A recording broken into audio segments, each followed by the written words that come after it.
हिमाचल प्रदेश में जिस तरीके से लाखों फर्जी डिग्रियों जो है वो बेची गई, उसके लिए आपने चर्चा करने का मुझे मौका दिया है। मैं आपका बहुत बहुत धन्यवाद करना चाहता हूं, इसलिए क्योंकि हिमाचल प्रदेश के नहीं बल्कि बाहरी राज्यों के कई हिंदुस्तान के नौजवानों का विषय से जुड़ा हुआ है। सबसे पहले तो मानव भारती विश्वविद्यालय व इसके साथ अन्य जो विश्वविद्यालय प्राइवेट सेक्टर में है वो भी शक के दायरे में है। और जैसे की रिपोर्ट आई है, लगभग 5 लाख डिग्रियां, फर्जी डिग्रियां जो है वो मानव भारती विश्वविद्यालय द्वारा बेची गई हैं। और अगर एक डिग्री जो है 3 लाख से 10-10 लाख रुपए में बिकी है। अगर इसकी एवरेज हम लोग 5 लाख भी लगाएं तो भी ये 20,000 करोड़ रुपए का घोटाला निकलता है, जो कि शिक्षा के क्षेत्र में सबसे बड़ा घोटाला आज तक के इतिहास में हुआ है। मैं कहना चाह रहा हूं कि हमारे प्रदेश के 2 बार मुख्यमंत्री रहे श्री शांता कुमार जी ने इस पर चिंता जाहिर की है और ये उनके प्रेस कॉन्फ्रेंस की कटिंग्स हैं कि फर्जी डिग्री जांच से संतुष्ट नहीं हूं, जेलों में बंद होने वाले लोग बाहर घूम रहे हैं। सारे एपिसोड में निकल के आया है। मैं बताना चाह रहा हूं कि 2007 के दिसंबर में जब हिमाचल प्रदेश में भारतीय जनता पार्टी की सरकार का गठन हुआ, 2008 में प्राइवेट यूनिवर्सिटी एक्ट लेके आए और उस एक्ट के तहत जो है हिमाचल प्रदेश में लगभग 17 प्राइवेट सेक्टर में यूनिवर्सिटियां खोली गई। छोटा सा खूबसूरत प्रदेश, पहाड़ी राज्य, देवी देवताओं की भूमि और 4 मेंबर पार्लियामेंट का एक क्षेत्र, इसमें 17 विश्वविद्यालय प्राइवेट सेक्टर में खोल दिए। और सबसे बड़ी चिंता का विषय ये है कि सोलन जैसे जिले में एक पंचायत में 3 यूनिवर्सिटियां खोल दी। और मैं बताना चाह रहा हूं ये नौजवानों के साथ बहुत बड़ा खिलवाड़ हुआ उनके विषय के साथ। और अब देखिए कि पेरेंट्स आज शिक्षा को लेकर कितने चिंतित। कई गरीब लोग ऐसे हैं जो बैंक से लोन लेके बच्चों की पढ़ाई करा रहे हैं और बच्चा जो है 60%, 70%, 65% नंबर लेके आता है और एक व्यक्ति जाता है वो फर्जी डिग्री के लेके आता है और वो 90% नंबर की डिग्री लेके आता है, नौकरी इसको मिल रही है। आदमी को पीएचडी करते करते उसके बाल झड़ जाते हैं, गंजा हो जाता है और यहाँ पर 10 लाख रुपया 7 लाख रुपया देके फर्जी डिग्रियां खरीदेगी। मैं बताना चाह रहा हूँ कि ये जो मानव भारती विश्वविद्यालय जिस आदमी ने खोली है, ये राजकुमार राणा के नाम का व्यक्ति है और ये करनाल से संबंध रखता है। ये व्यक्ति जो है 1996 में हिमाचल प्रदेश में आया और वोकेशनल कोर्सेज उसमें चले। और वोकेशनल कोर्सेज जो है इसमें बिलासपुर में, हमीरपुर में और ऊना में उसने काम किया। और उस समय 1998 में 1998 में बिलासपुर में उसके खिलाफ 420 का मुकदमा दर्ज हुआ कि वहां भी उसने 420 के काम किए, फर्जी काम किए और वो वहां से भागा। उसके बाद ये करनाल में गया। करनाल में जाकर इसने कॉरस्पॉन्डेंस कोर्सेज शुरू किए और अलग अलग प्राइवेट सेक्टर में जो यूनिवर्सिटियां काम कर रही थी वहां से लोगों को फर्जी डिग्रियां देने का काम शुरू किया। और उसके बाद जो है सोलन में, क्योंकि इनकी जो राजकुमार राणा जो करनाल से संबंध रखता है, इसकी जो धर्म पत्नी है वो ऊना से संबंध रखती थी, जिसका नाम जो है यहाँ पर जो है अश्विनी कंवर था। उसके नाम पर जो है 30 बीघे जमीन जो है कुम्हारहट्टी में खरीदी गई। और 2006 में मानव भारती ट्रस्ट का गठन किया गया और इसका सोलन में पंजीकरण कराया गया। और 2008 में जब हिमाचल प्रदेश में प्राइवेट यूनिवर्सिटी एक्ट आया, उस समय जो है इसने प्राइवेट यूनिवर्सिटी एक्ट के तहत जो है यूनिवर्सिटी खोलने के लिए इजाजत मांगी और हिमाचल प्रदेश की कैबिनेट ने 2 बार मामला इसका रिजेक्ट किया। कारण ये था कि इसके पास पर्याप्त जमीन नहीं थी। 30 बीघा जमीन थी, यूनिवर्सिटी एक्ट के तहत जो है 50 बीघा जमीन चाहिए थी। और मैं पूछना चाहता हूं कि जब इस व्यक्ति का पिछला जो रिकॉर्ड था, ट्रैक रिकॉर्ड जो था, वो 2 मुकदमे इसके खिलाफ करनाल में 420 के दर्ज हुए, 1 मुकदमा इसका बिलासपुर में दर्ज हुआ। जब ये 420 के रिकॉर्ड इस व्यक्ति का था और एक कंडीशनें पूरी नहीं करता था, 2 बार मामला कैबिनेट में रिजेक्ट हो गया, तो तीसरी बार इसको इजाजत कैसे दी गई? क्या लेन देन हुआ? कौन वो लोग हैं? इसकी जो है पुलिस ने जांच की या नहीं की? ये जांच का विषय है। ये हाउस और हिमाचल प्रदेश के लोग जानना चाहते हैं। और इसके अलावा 2009 में इसको परमिशन दी गई और इसके बाद जो है उसमें इसने इस दौरान जो है अलग जगह फर्जी डिग्रियां बेचने के लिए अपने अड्डे बनाए और लगभग 20,000 का अनुमान है कि इतने एजेंट हिंदुस्तान के अलग अलग कोनों में रखे। और रिपोर्ट के मुताबिक बताया गया है कि ये जो फर्जी डिग्रियां बेची गई हिमाचल में नहीं बेची गई, ये फर्जी डिग्रियां जो है हिंदुस्तान के अलग अलग कोनों में पहुंच गई, विदेशों में पहुंच गई। और यूनिवर्सिटी के अंदर 2 तरह की एडमिशनों का सिलसिला शुरू हुआ। एक जो था वो फर्जी एडमिशन होती थी और एक जो है एक्चुअली एडमिशन होती है। अगर 3000 स्टूडेंट है तो 3000 में 300 एक्चुअल आते थे और 250 जो फर्जी वो वहां पर जो होते थे। और जो फर्जी डिग्रियों का जो रजिस्ट्रेशन का काम शुरू हुआ, वो चौथे फ्लोर पे शुरू हुआ। जो एक्चुअली रेगुलर स्टूडेंट थे वो पहले फर्स्ट फ्लोर पर जो था उसका रजिस्ट्रेशन किया जाता और अलग अलग रजिस्ट्रेशन नंबर उनको दिए जाते थे। लगभग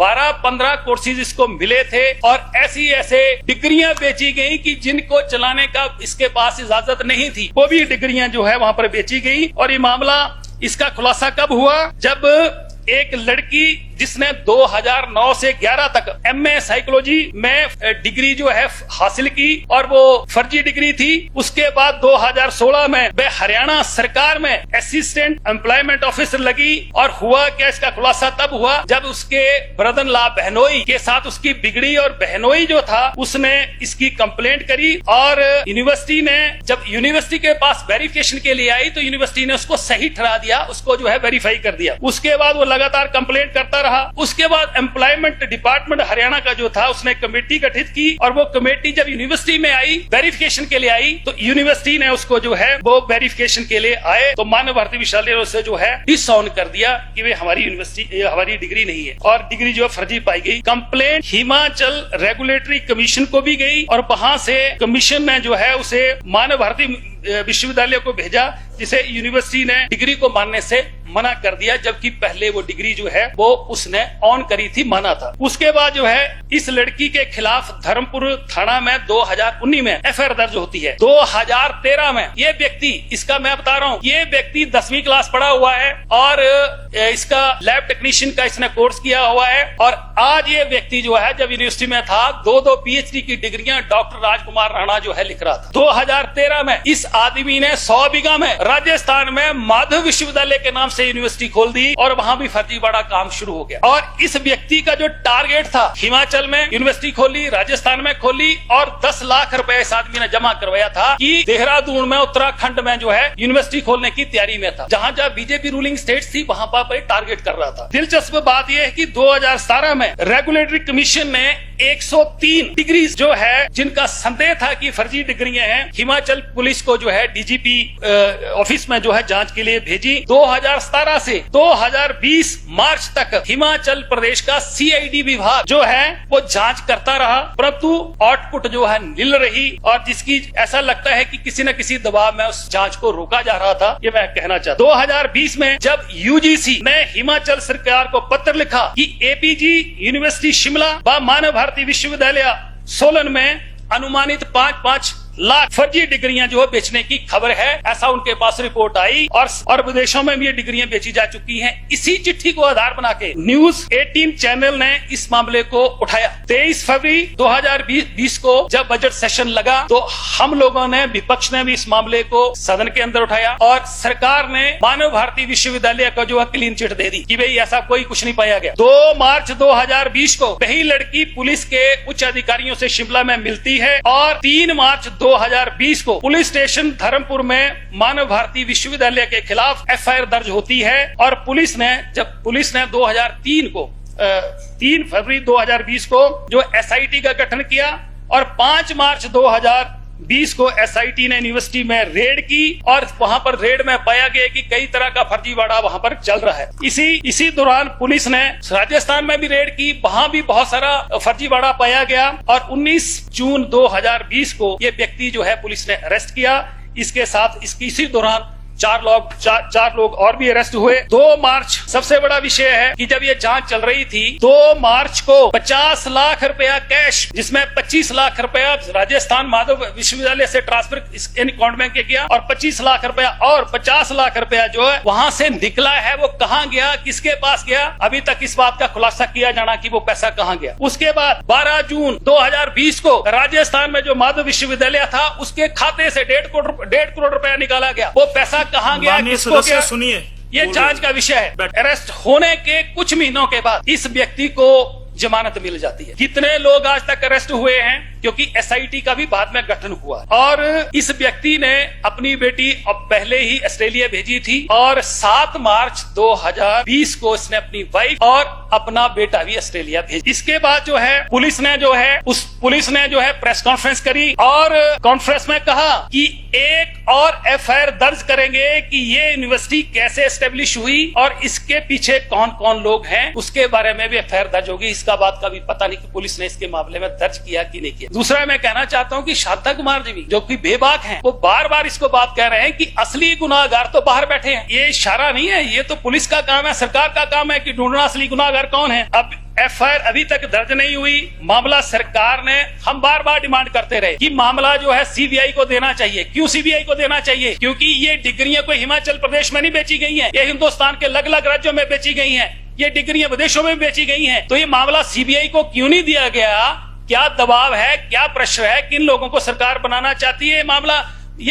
इस मामले को सरकार जो है उजागर करे। और दूसरा मैं जानना चाहता हूं कि इतना इस दौरान जो है 194 करोड़ रुपया जो है उसकी जो संपत्ति है वो ED ने अटैच भी की है। हम जानना चाह रहे हैं कि यूनिवर्सिटी जो है, इतना बड़ा घोटाला हुआ, यूनिवर्सिटी को आज तक बंद क्यों नहीं किया गया? और दूसरा, इतना बड़ा घोटाला था तो सरकार ने जिस आदमी को अरेस्ट किया था, जो इतना बड़ा गोरख धंधा कर रहा था, उसकी बेल कैसे हो गई? उसको क्या सरकार ने सही तरीके से प्लीड नहीं किया? अगर बेल हो गई तो सरकार डबल बेंच में क्यों नहीं गई, या सरकार जो है वो सुप्रीम कोर्ट क्यों नहीं गई? ये मामला जो है ये सरकार इसको स्पष्ट करे। दूसरा मैं कहना चाहता हूं कि ये जो फर्जी डिग्री मामला है, इसमें जो है और भी यूनिवर्सिटी हैं हिमाचल प्रदेश में। आप बताइए कि छोटा सा प्रदेश 17 यूनिवर्सिटियां खोल दी, एक पंचायत में 3 यूनिवर्सिटियां खोल दी। कहां से स्टूडेंट आएंगे? अगर ये गोरख धंधा 2 नंबर का धंधा नहीं करेंगे तो कैसे चलेगा इनका काम? कहां से तनख्वाहें देंगे? इसलिए मैं कहना चाहता हूं कि बहुत बड़ा घोटाला हुआ है। और जैसे कि शांता कुमार जी कह रहे हैं कि गुनाहगारों को पकड़ा नहीं जा रहा है, किसका दबाव है, किन किन लोगों को बचाने की कोशिश हो रही है? मामला CBI को क्यों नहीं दिया गया? सरकार इस मामले को स्पष्ट करे।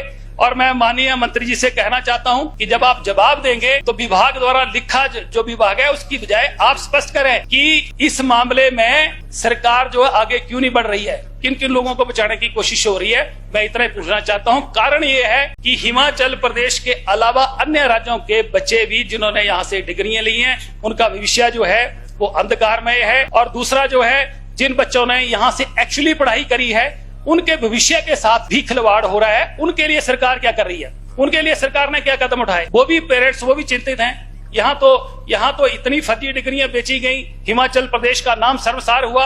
और ये सारा का सारा नींव पत्थर फाउंडेशन जो रखी गई, ये भारतीय जनता पार्टी के शासन में 2008 में रखी गई। 2008 में यूनिवर्सिटी एक्ट लाया गया और उसी समय जगह जगह यूनिवर्सिटियां खोल दी हिमाचल प्रदेश में। और इससे आज जो हिमाचल प्रदेश जो है शिक्षा के नाम पर और हिमाचल प्रदेश में बदनामी हुई है। मैं माननीय मंत्री साहब से जानना चाहता हूं कि और शिक्षा में बिल्कुल सही बात है कि शिक्षा के क्षेत्र में ये जो स्कॉलरशिप घोटाला है, वो भी बहुत बड़ा घोटाला हुआ। चलो वो अलग है, उसके विषय में बात होगी है। परंतु ये जो फर्जी डिग्रियों का मामला है, 2 साल से लोग हिमाचल प्रदेश के पढ़ रहे हैं। कितने नौजवानों के साथ धोखा हुआ है, सरकार इस पे स्पष्ट करे। माननीय अध्यक्ष जी, आपने मुझे बोलने का मौका दिया, आपका बहुत बहुत धन्यवाद।